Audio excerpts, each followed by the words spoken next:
Previously, we've been dealing with algebraic expressions that only have one unknown. For example, we have this expression 2x plus 3 is equal to 4. We have an expression of 4x plus 1 is equal to 3. All these algebraic expressions just have x as the unknown. So this is an algebraic expression with one term as an unknown, a variable x. So we can easily find the value of x.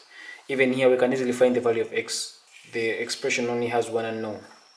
But now there are algebraic expressions that have more than one unknown, such as this one.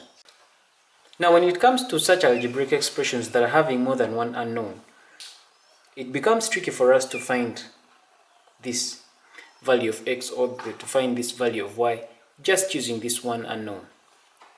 So now, how do we find the value of x and y? Now, we can only find the value of x and y if a second equation is introduced.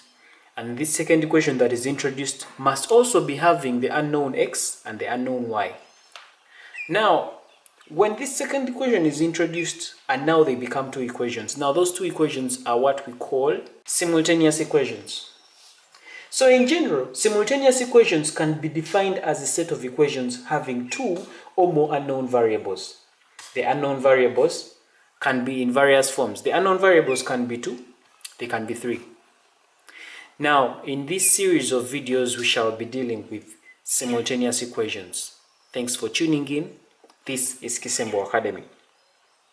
Now, the simultaneous equations, like I had earlier said, can be in various forms. We can have simultaneous equations that only have two variables, that is x and y. It means for us to be able to find the value of x and y, we are supposed to solve these two equations simultaneously. We can also have simultaneous equations that are having three variables, x, y, and z. So we have x, y, and z, and there are three equations. So we solve these three equations simultaneously to find the values of x, y, and z. Before we were looking at algebraic expressions with just one variable. For example, if you look at this equation, we have 2x plus 3 is equal to 4. To find the value of x, it means, of course, we are going to shift 3 to go that side. Of course, when we shift 3 to go that side, it becomes here 4 minus 3. We remain with 2x on this side. When we divide both sides by 2 here, we shall end up with our value of x as a half. That is when we are having one variable in the algebraic expression. But what about when we have two? We are having two variables. For example, in this equation, we have x and y. We can't simply easily get the value of x or the value of y unless we introduce a second equation so that we solve the two equations simultaneously.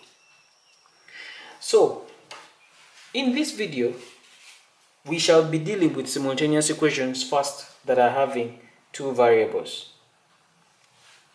Now, there are various methods we can use to solve simultaneous equations that are having two variables, such as these.